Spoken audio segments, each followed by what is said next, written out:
In today's video, I'm going to teach you how to schedule recurring meetings in Zoom.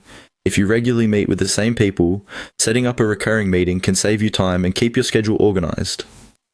Instead of creating a new meeting every single time, Zoom lets you create one meeting that repeats automatically based on the pattern you choose. It's a simple feature, and once you know where to find it, the whole process becomes very quick. To begin, open Zoom and go to the area where you create a new meeting. From there, click on Schedule. This is where you set up the meeting details, including the date, time, and repeat options. If you're already familiar with scheduling one-time meetings, this will look very similar, but we're going to focus on the settings that make the meeting repeat. Next, click on the date and time section. This is the part where you choose when the meeting starts and how long it will last. Even for recurring meetings, Zoom still asks you to define the initial timing.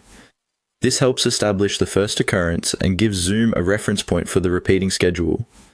Take a moment here to make sure the starting date and time are correct, especially if you're scheduling for a team, a class, or clients in a different time zone. After that, click on Repeat. This is the key setting that turns a regular meeting into a recurring one. Once you open this option, Zoom will give you choices for how often the meeting should happen. Depending on your version of Zoom, you may see options such as daily, weekly, monthly, or other repeating intervals. This is useful for anything from weekly check-ins to monthly planning sessions. Then, select when you want the meeting to repeat. Choose the option that best matches your schedule. For example, if the meeting happens every week, select the weekly option. If it's a monthly meeting, choose monthly instead. This step is important because it determines how Zoom will automatically generate future meeting sessions. Make sure the recurrence matches your real schedule, so participants receive the correct meeting timing.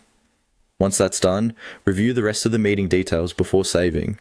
It's always a good idea to double-check the timing and recurrence settings so everything is accurate from the start.